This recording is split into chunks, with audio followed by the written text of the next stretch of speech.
देखेंगे हम लोग कि ऑपरेशंस जो होते हैं आपको डिटर्मिनेंट में, तो आपके रोज हैं, कॉलम्स हैं, तो आपको रोज के साथ में रोज का ही इंट्रैक्शन होगा, कॉलम के साथ में कॉलम का ही इंट्रैक्शन होगा। तो इस इंट्रैक्शन को जो प्रोसेस करता है, प्रोसीड करता है, उसी प्रोसेस और प्रोसीजर का नाम है ऑपरेशंस ऑफ डिटर्मिनेंट। तो मतलब हम लोग समझेंगे पहले कि क्या होता है ऑपरेशन ऑफ। एक ऑपरेशन मान लीजिए RI, ये आपका लिखा हुआ है कहीं पे, सपोज दैट, ठीक है, या इसको ऐसे ना समझ के आप लिखेंगे, ऐसे लिखेंगे R1 R3। इसका मतलब हुआ interchange of R1 with R3। मतलब क्या हुआ कि R1 के जगह पे R3 आ गया और R3 के जगह पे R1 आ गया। जैसे मान लीजिए डिटर्मिनेंट्स आपको समझ में आएगा ये बात, A1 B1 C1, A2 B2 और C2, A3 B3 और C3। दूसरा डिटर्मिनेंट आपका डेल डैश फॉर्म हो गया, जो कि आपका R1 जो है आपका, ये है R1, ये आपका हो गया R1 और ये हो गया आपका R3। अब क्या हुआ, इस ऑपरेशन के कारण से R1 के जगह पे R3 चला गया और R3 की जगह पे R1 आ गया। इसका मतलब ये डिटर्मिनेंट नया बन गया A3 B3 C3, A2 B2 C2, A1 B1 और C1। ये ऑपरेशन एक हुआ। इसमें डिटर्मिनेंट डेल था, तो डिटर्मिनेंट डेल डैश का इंट्रोडक्शन जो है इस रो चेंज के कारण से हुआ है। इस तरह के ऑपरेशंस जो हैं होते रहते हैं डिटर्मिनेंट में। आपको मैं दूसरा समझाऊं, जैसे I इंटरचेंज J, इसको क्या समझेंगे हम लोग कि इंटरचेंज ऑफ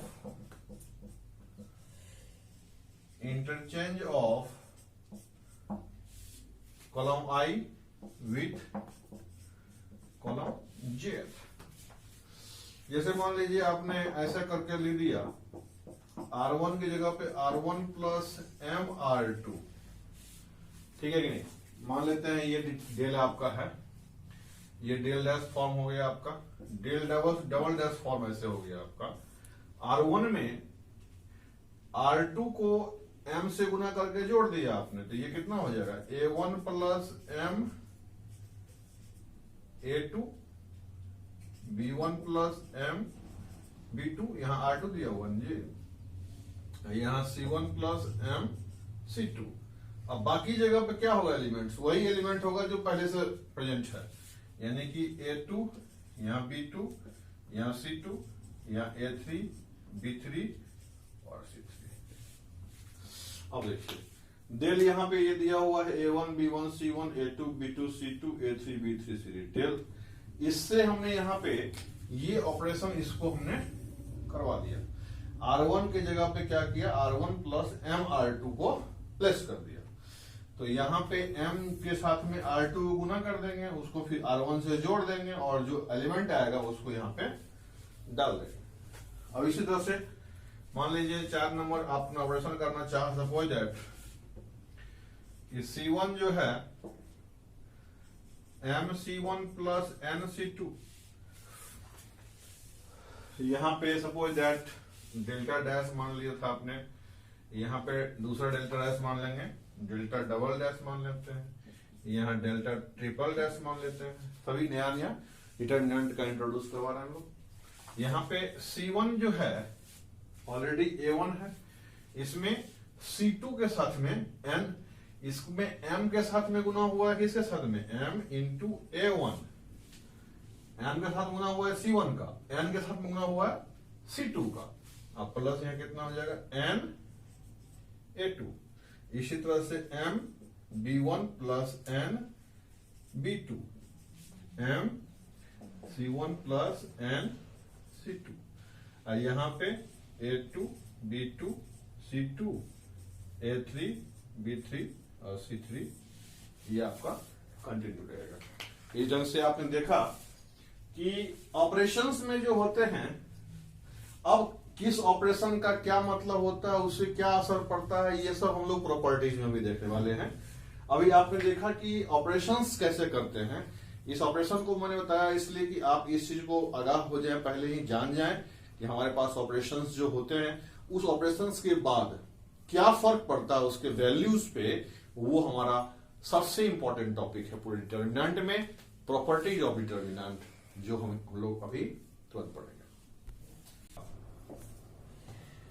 कि प्रॉपर्टीज में फर्स्ट प्रॉपर्टी आपने देखेंगे कि जैसे मान लीजिए रो को यदि कॉलम में चेंज कर दिया जाए, जैसे मान लीजिए कि जो R is change into column, RI is converted into CI,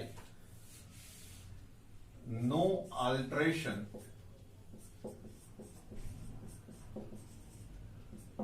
in the value of del. मान लेते हैं कि डेल आपका जो दिया हुआ है वो है A1 B1 C1, A2 B2 और C2, A3 B3 और C3।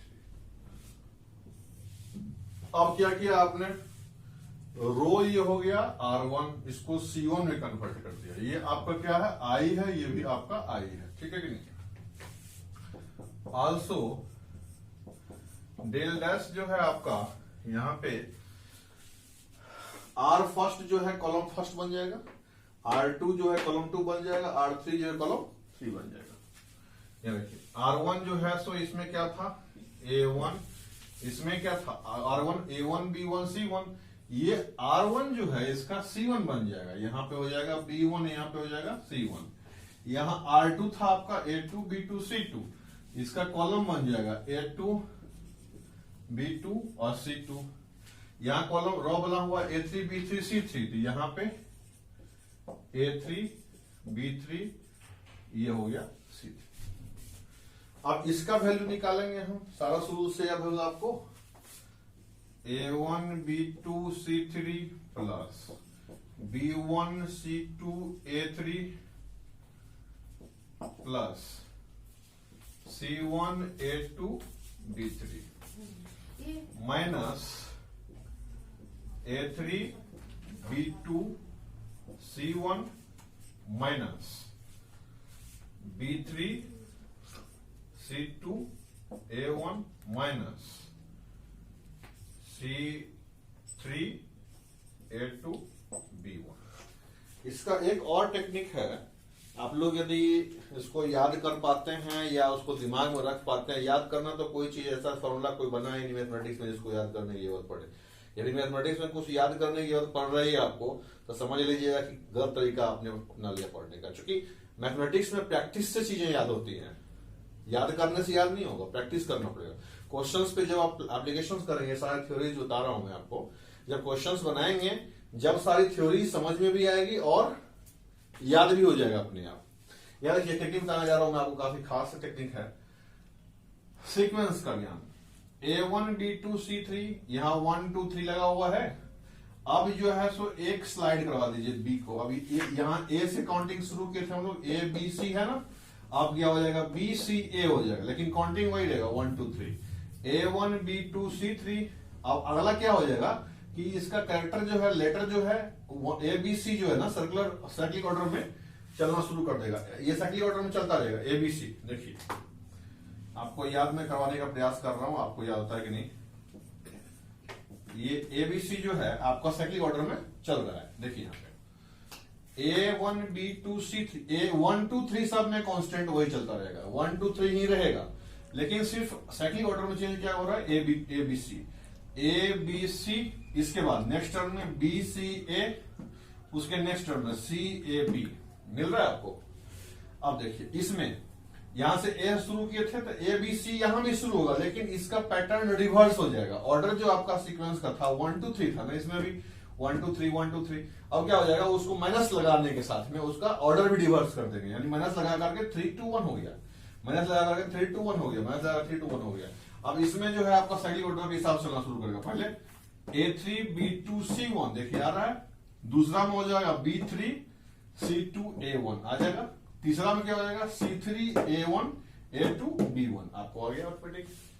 इस चीज को आपको समझना पड़ेगा। इसी चीज में मेन जो है आपका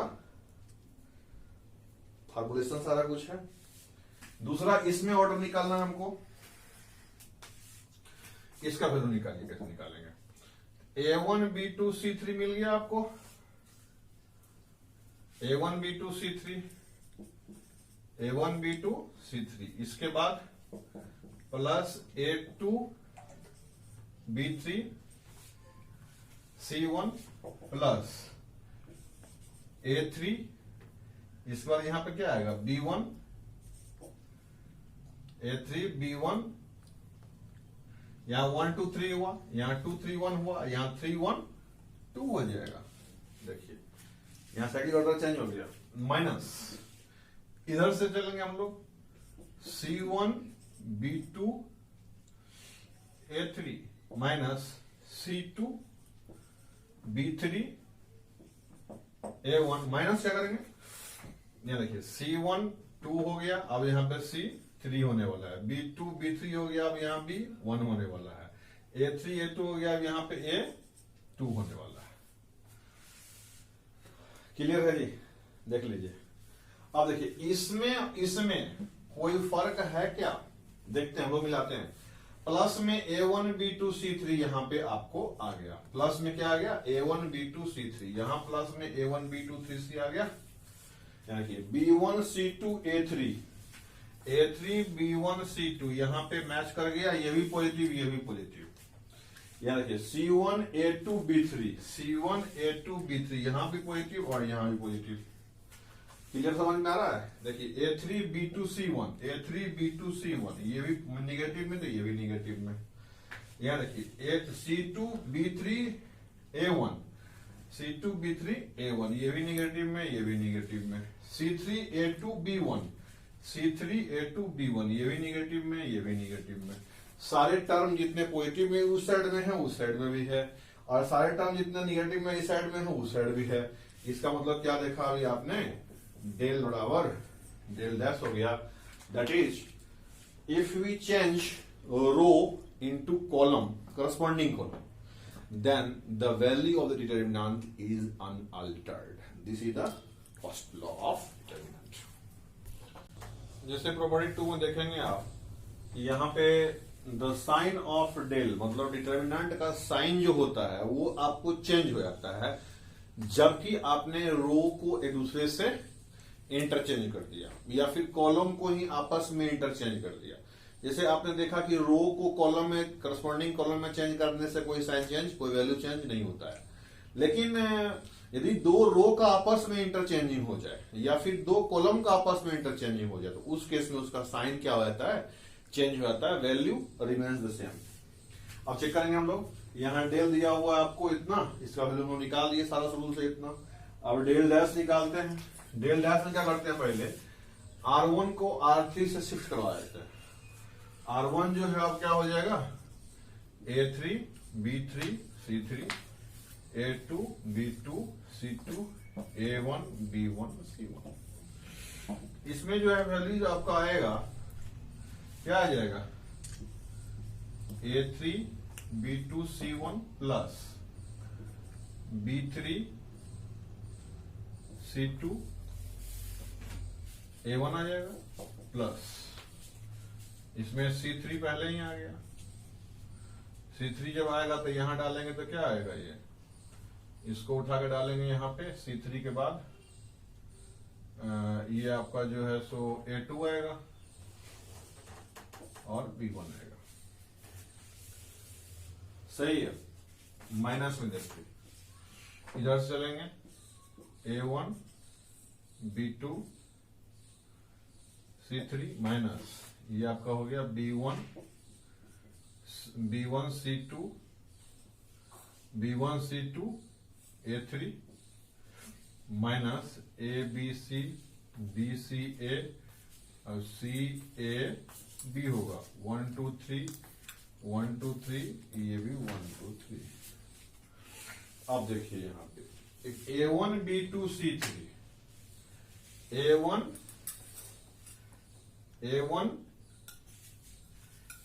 B2 C3 यहां पे है, तो यहाँ पे आपका जो है A1 B2 C3 कहाँ पे है, इसमें तो आया नहीं है, इसमें आएगा। A1 B2 3 देखिए निगेटिव में है, यहाँ पे ये क्या है पॉजिटिव में है, यहाँ पे ये निगेटिव में है। इसको यदि हम माइनस सबसे ड्रॉ कर लें, ये यहाँ पर हो जाएगा A1 B2 C3, ये हमने ज्वाइन कर लिया, इसको हमने मैनेज कर लिया। अब देखिए दूसरा टर्म B1 C2 A3, तो B1 C2 A3 इससे माइनस ले लेंगे तो ये भी प्लस हो जाएगा, B1 C2 A3 प्लस, ये भी मैनेजमेंट हो गया इसका भी। C1 A2 B3, C1 A2 B3 इसको भी ले लिया हमने। इसके बाद ये मैनेजमेंट हो गया। C1 B2 A3, C1 B2 A3 जब माइनस से हम बाहर निकालेंगे तो इसमें माइनस लग जाएगा, ये हो जाएगा A3 B2 C1 माइनस, ये भी मैनेजमेंट हो गया। B3 C2 A1 इसमें माइनस है, B3 C2 A1 माइनस, ये हो जाएगा आपका C3 A2 B1। देखिए आप यहाँ पे ये माइनस डेल हो गया कि नहीं हो गया। यहाँ पे देखिए आपने क्या किया, रो 1 को इसमें थर्ड रो में डाल दिया और रो 3 को इसमें रो 1 में डाल दिया, मतलब रो 1 और रो 3 का जो है आपस में इंटरचेंज कर दिया आपने, और रिजल्ट आपका जो निकला वो माइनस डेल है। इसका मतलब क्या हुआ कि वैल्यू तो चेंज नहीं हुआ बट उसका साइन जो है चेंज हो गया, और साइन चेंज होने के साथ में डेल डैश जो है उसका वैल्यू कितना आ गया, डेल आ गया। इस तरह से ये आपका जो है सो आपका इसमें ये है कि यदि दो रो या कॉलम का मतलब कि जो सारे एलिमेंट सेम हो जाए, मान लीजिए यहां भी A1 यहां भी B1 यहां भी C1, two columns, two rows या टू कॉलम्स यदि समान हो जाए, मान लीजिए ये रो हो गया एक और ये हो गया थर्ड रो, इसका वैल्यू क्या देखा आपने, समान देखा, तो इसका वैल्यू जो है आपका वो 0 हो जाएगा। कैसे 0 होता है चेक करते हैं हम लोग। यहां पे आपने इसको मान लिया, आपने मान लिया इसको रो 1, इसको मान लिया आपने रो 3, तो हमने क्या किया, रो 1 को रो 3 से इंटरचेंज कर दिया, यहां माइनस लग जाएगा, ये चला जाएगा ऊपर, A1 B1 C1 A2 B2 C2 और ये आ जाएगा नीचे, यानी A1 B1 C1। इससे तो डिटरमिनेंट के अंदर में कोई फर्क ही नहीं पड़ा, नहीं समझे। जैसे हमने रो 1 और रो 3 को इंटरचेंज तो कर दिया, लेकिन एलिमेंट तो वही सारे सेट है ना, इसलिए उसमें कोई फर्क नहीं पड़ा और ये डिटरमिनेंट का डिटरमिनेंट ही रह गया। मतलब ये हुआ, इसको हम लोग जो है लिखेंगे minus of del, that implies, इसको इधर ट्रांसफर कर देंगे तो 2 del is equal to 0, that implies del is equal to 0। If two rows और columns are identical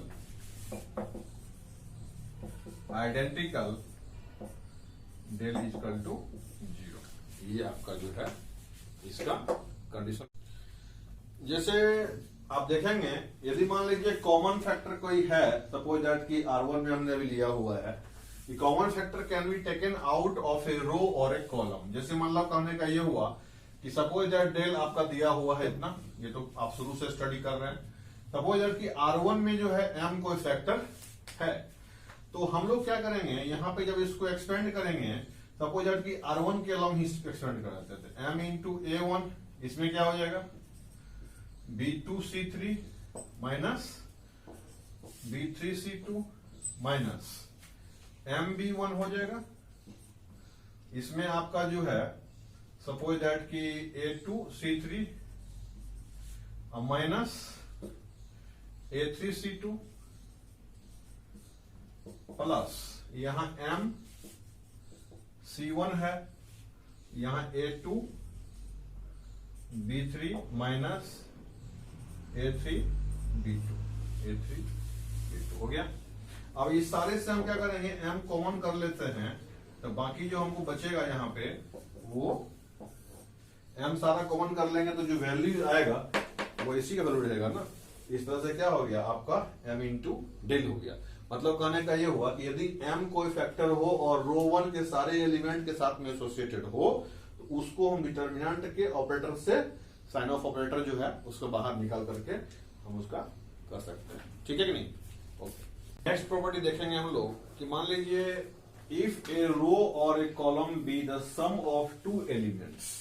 यदि कोई डिटर्मिनेंट में यदि ये मान लीजिए मैंने कॉलम ही पकड़ लिया, ये कॉलम के अलॉन्ग में दो एलिमेंट्स का सम ही दिखा रहा है, ठीक है नहीं? तो हम लोग क्या कर सकते हैं, we can express it in two separate determinants. तो हम लोग क्या कर सकते हैं, इसको एज ए दो अलग अलग सेपरेट डिटर्मिनेंट में इसको हम लोग कर सकते हैं। कैसे करेंगे, ये आपका हो जाएगा, इसका फर्स्ट एलिमेंट ले लेंगे अल्फा 1 बीटा 1 गामा 1 और बाकी इसमें एलिमेंट जो आपके हैं वो एज यूजुअल डाल देंगे इसका, प्लस इसमें क्या एलिमेंट हो गया, अल्फा 2 बीटा 2 गामा 2, ये हो जाएगा A1 B1 C1 A2 B2 और C2। इसको बोल दीजिए आप डेल 1, इसको बोल दीजिए डेल 2, दैट इज डेल 1 बराबर डेल 2 हो जाता है। अब आप बोलेंगे सर ये कैसे हो गया, इसका क्या प्रूफ है? इसका प्रूफ यदि देखना चाहते हैं आप तो सबसे पहले इस एक्सपेंड अलोंग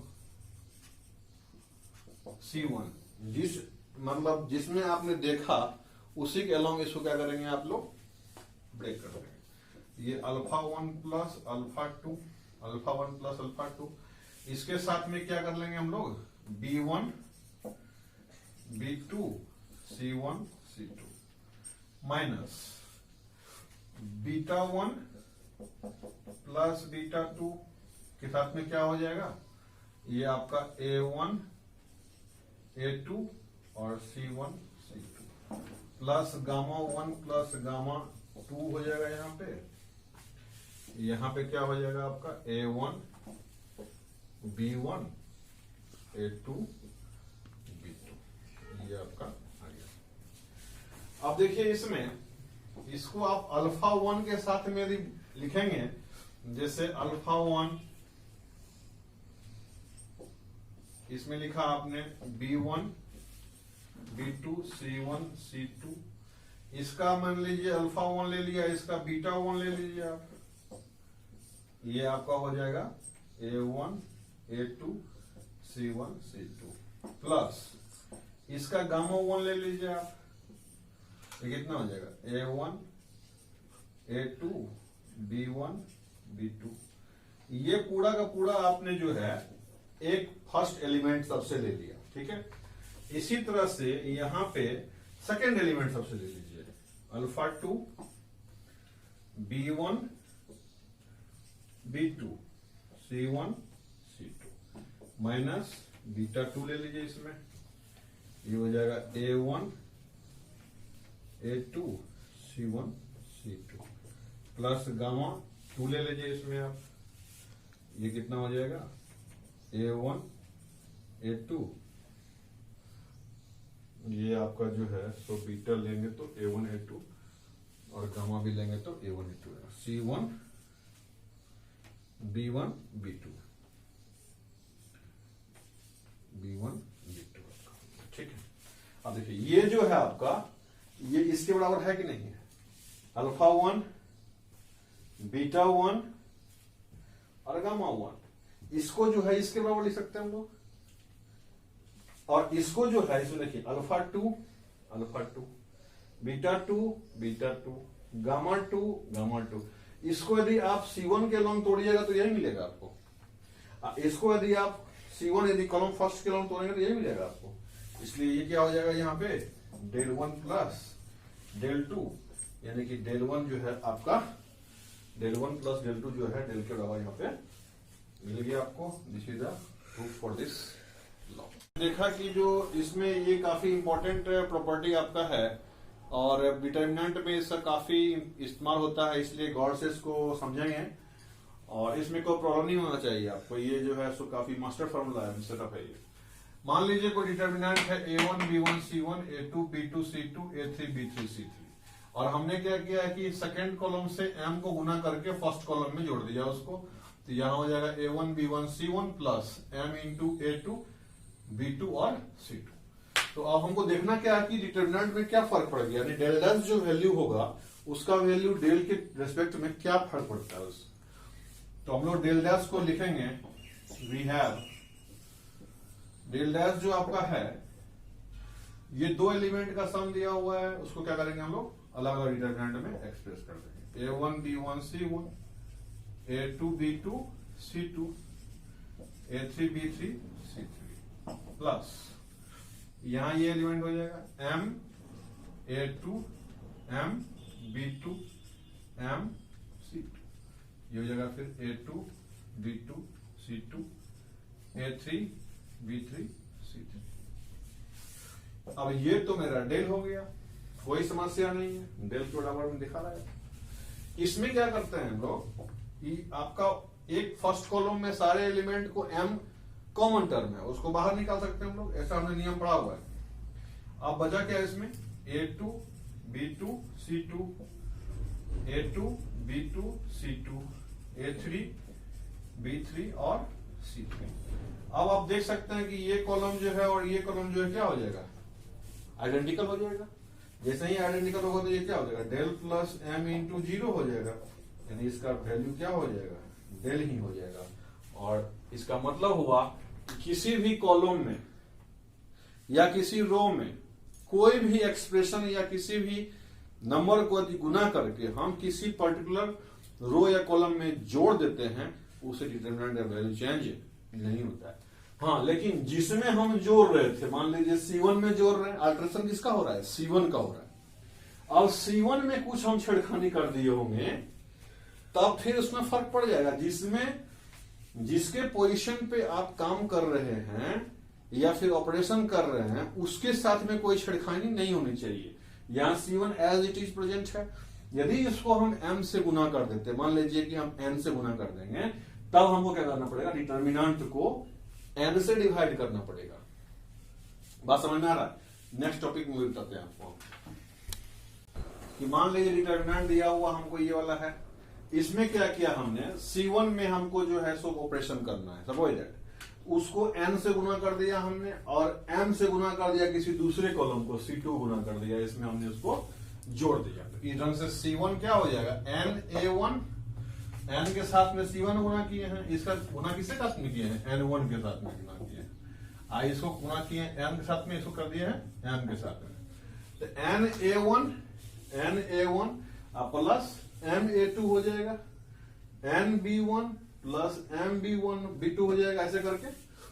तो डेल डैश हमने क्या किया कि दोनों को, ये एलिमेंट जो है दो एलिमेंट का सम है ये कॉलम, इसको हमने दो डिटर्मिनेंट से अपने डिटर्मिनेंट में एक्सप्रेस कर दिया। अब इसमें क्या होगा कि n बाहर आ जाएगा, बचेगा क्या हमारा A1 A2 A3 B1 B2 B3 C1 C2 C3 plus इससे m बाहर आ जाएगा, देखिए A2 A2 A3 B2 B2 B3 C2 C2 C3, ये तो आपका n डेल हो गया प्लस m इंटू 0 हो गया। इसका मतलब क्या हो गया, n जो है आपका डेल हो गया। तो हमने जो है सो n से गुना किया था C1 को, जिसका ऑपरेशन कर रहे थे उसको हमने n से गुना किया, तो हमने देखा डिटर्मिनेंट जो है सो ही n टाइम्स गुना हो गया। यदि हम इसको n से डिवाइड कर दिए होते उसी समय में जिस समय ये ऑपरेशन किए थे, तो फिर आपका यहां डेल ही आता, यानी कि अभी जो आ रहा है वो डेल डैश जो आ रहा है वो n टाइम्स ऑफ डेल आ रहा है, n टाइम्स ऑफ डेल आ रहा है। ठीक है नहीं? ये काफी इंपॉर्टेंट प्रॉपर्टी है आईआईटी जेईई में या फिर कॉम्पिटिटिव लेवल क्वेश्चंस जो बनते हैं इससे फ्रेम किए जाते हैं जनरली आपको।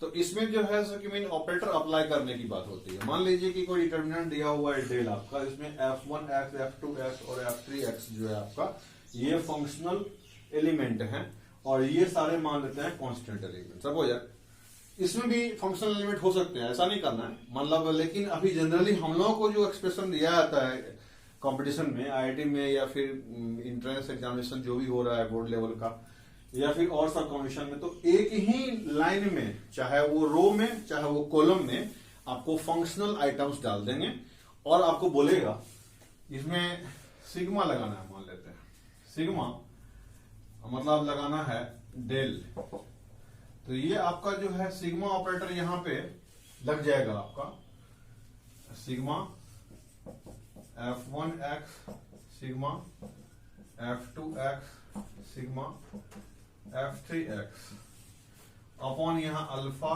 Beta gamma A B C, यही लगा जाएगा। ये आपका अपोजिट ए नंबर हो गया। बी नंबर मान लीजिए डिफरेंशियल ऑपरेटर लगाना चाहते हैं, मान लीजिए इसमें, तो डिफरेंशियल ऑपरेटर इसमें भी लग जाएगा आपका। ये आप समझ रहे हैं।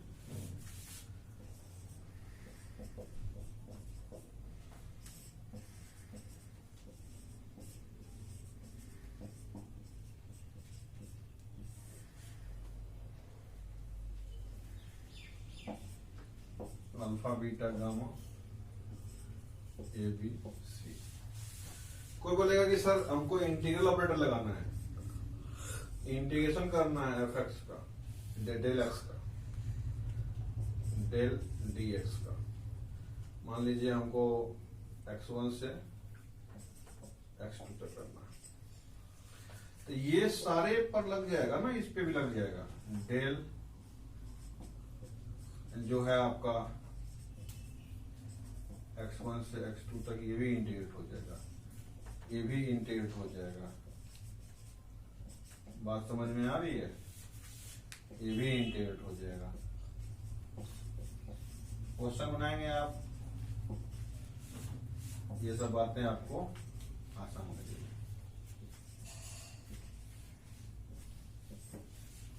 बात समझ में आ रहा है?